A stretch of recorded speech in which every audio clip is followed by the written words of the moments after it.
गुजरात की फैक्ट्रियों में काम की तलाश में गए दो गहरे दोस्त, सचिन और शैलेंद्र। बचपन की यारी, एक साथ हंसी मजाक, एक साथ सपने।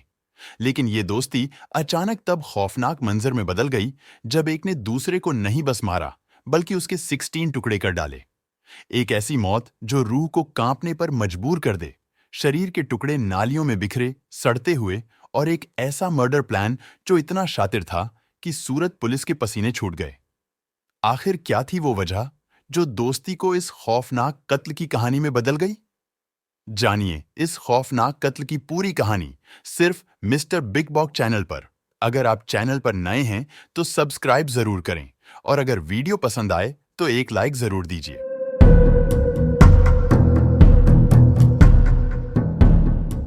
27 मार्च 2025 गुजरात में सुबह सुबह कुछ आवारा कुत्ते नाली के पास से एक पॉलीथीन बैग को बाहर खींच रहे थे। राहगीर जो सुबह काम के लिए जा रहे थे, इन आवारा कुत्तों की हरकतों को ध्यान से देख रहे थे। लोगों ने देखा कि कुत्ते उस पॉलीथीन बैग को जबरदस्ती नाली के अंदर से खींच रहे थे। जब पॉलीथीन फट गई तो उसके अंदर से एक इंसानी कटा हुआ सिर निकला। सुबह अपने काम पर जा रहे राहगीरों ने तुरंत पुलिस को फोन करके बताया, जल्दी यहां आइए और देखिए कि नाली के अंदर से एक इंसानी कटा हुआ सिर मिला है। सूरत पुलिस तुरंत घटनास्थल पर पहुंची। पुलिस ने नाली के अंदर जाकर शरीर के बचे हुए हिस्सों को खोजने की कोशिश की, लेकिन उन्हें कुछ नहीं मिला। इसके बाद पुलिस ने शहर की सभी नालियों में तलाशी अभियान शुरू किया, लेकिन शुरू में कुछ हासिल नहीं हुआ। फिर देर शाम को कटे हुए सिर के मिलने के बाद पहली बार एक घुटना मिला। अगले दिन सुबह जब तलाशी अभियान फिर से शुरू किया गया तो एक कटा हुआ हाथ मिला। धीरे धीरे शरीर के बाकी हिस्से भी मिलने लगे। कहीं धड़ मिला, कहीं घुटने, कहीं कटा हुआ हाथ और कहीं कटा हुआ पंजा। अब पुलिस के सामने सबसे बेरढ़ा सवाल, खासकर सूरत पुलिस के लिए, ये था कि क्या ये सारे टुकड़े एक ही लाश के हैं या अलग-अलग लाशों के हैं। लेकिन सबसे बरढ़ी परेशानी ये थी कि इन टुकड़ों का पता नहीं चल रहा था कि ये किसके हैं, कौन है ये शख्स, इसका नाम क्या है, कुछ भी मालूम नहीं हो रहा था। नाली में रखे होने की वजह से जो भी शरीर के हिस्से थे वो सड़िए चुके थे, और जो निशान थे वो धीरे धीरे मिटते जा रहे थे।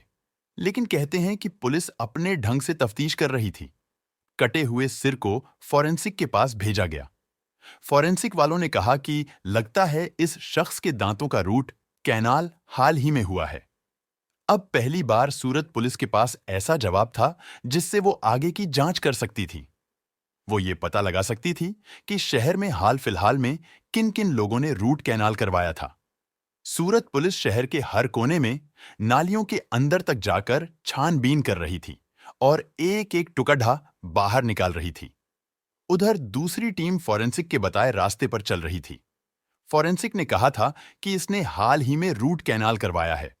तो पुलिस सारे डेंटल डॉक्टरों और क्लिनिकों के पास पहुंची और पूछने लगी कि हाल में ऐसा कौन सा शख्स आया था जिसने रूट कैनाल करवाया हो। अब पुलिस के हाथ एक नहीं बल्कि कई नाम लगे थे, लेकिन उन्हें शक था कि इनमें से एक नाम उस शख्स का हो सकता है। इसके बाद पुलिस के पास जो लिस्ट आई उसमें से एक नाम चुनना थोड़ा मुश्किल हो रहा था। फिर पुलिस ने सारे बॉडी पार्ट्स को इकट्ठा करना शुरू किया।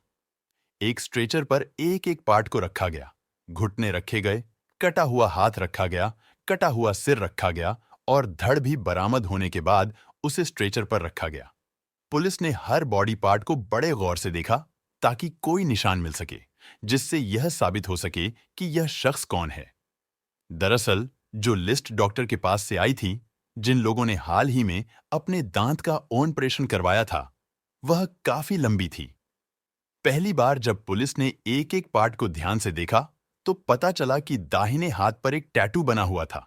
इस टैटू की जानकारी ली गई और जांच की गई कि जिन लोगों ने डॉक्टरों के पास ऑपरेशन करवाया था उनमें से किन के हाथ पर टैटू था। जब पुलिस ने टैटू और रूट कैनाल की लिस्ट को मिलाकर देखा तो पता चला कि एक शख्स है जिसका नाम सचिन है। सचिन यूपी के बिजनौर का रहने वाला था। उसकी नौकरी गुजरात के भरूच या सूरत इलाके में एक फैक्ट्री में लगी थी। वह यूपी से यहां नौकरी करने आया था। उसकी एक बीवी और 4 साल का एक बच्चा भी है। अब पुलिस को लगा कि यहाँ पर जो सचिन है, उसकी तो मौत हो गई है। ऐसे में यह पता लगाया जाए कि उसकी बीवी और बच्चों की क्या हालत है, क्योंकि अगर बीवी को इस हालत के बारे में पता चलेगा, तो उसकी भी हालत खराब हो सकती है। पुलिस जैसे ही सचिन के घर पहुंची, तो देखा कि सचिन का घर ताला लगा हुआ है। घर पर कोई नहीं था, तो सवाल उठा कि बीवी कहाँ गई। पुलिस का सबसे पहला शक सचिन की बीवी पर गया। इसके बाद सचिन की बीवी की तलाश का अभियान शुरू किया गया। पता चला कि सचिन की बीवी अपने 4 साल के बच्चे के साथ बिजनौर चली गई थी। दरअसल होली की छुट्टियां पड़ी रही थीं और सचिन ने अपनी बीवी को 1 महीने के लिए कहा था कि बच्चों का एग्जाम खत्म हो गया है और अभी बच्चे का एडमिशन भी नहीं हुआ है। तो एक काम करो, छुट्टियां मनाने के लिए अपने मायके चली जाओ। सचिन खुद यहां रहकर काम करता रहा। जब पुलिस ने सचिन की बीवी को बताया कि आपके पति के बारे में ऐसी बातें पता चली हैं, तो बीवी से पूछा गया, आपको पता है कि आपके पति ने आपसे आखिरी बार कब बात की थी? इसके जवाब में बीवी ने एक कहानी सुनाई। बीवी का कहना था कि जैसे ही वो बिजनौर गई, हाल ही में 29 मार्च के आसपास उनके फोन में एक मैसेज आया कि उनके पति गुजरात छोड़कर बेंगलुरु जा रहे हैं किसी काम के सिलसिले में। लेकिन बीवी ने साथ ही बताया कि देवर के फोन में भी एक मैसेज आया, जिसे लेकर देवर कुछ ज्यादा परेशान हो गए। देवर का कहना था कि शायद उनके भाई की गुमशुदगी की रिपोर्ट पुलिस में दर्ज करवानी चाहिए। पुलिस को लग रहा था कि आखिर देवर को ऐसा क्या पता चल गया जिससे वो इतना परेशान और हैरान था। देवर को बुलाया गया। देवर ने बताया, देखिए, भैया ने मुझसे कहा था कि वो अपनी भाभी से तलाक लेना चाहते हैं। अब यहां पुलिस को समझ नहीं आ रहा था कि ये पूरा मामला क्या है। बीवी को बताया गया था कि भैया बेंगलुरु जा रहे हैं, वहीं भैया ने देवर को बताया कि वो भाभी से तलाक लेना चाहते हैं। इसके बाद देवर को शक हुआ कि शायद भैया को किसी ने बहला फुसला दिया है। भैया ठीक से फोन भी नहीं उठा रहे थे। बीवी लगातार फोन कर रही थी, देवर भी लगातार फोन कर रहा था, लेकिन सचिन फोन नहीं उठा रहा था। इसके बाद खुद बीवी और देवर ने मिलकर गुमशुदगी की रिपोर्ट दर्ज करवाई थी, जिसकी कॉपी भी उनके पास थी। पुलिस को यह मामला स्वाभाविक लगा, लेकिन फिर शक हुआ कि कहीं बीवी और देवर ने मिलकर सचिन की हत्या तो नहीं की।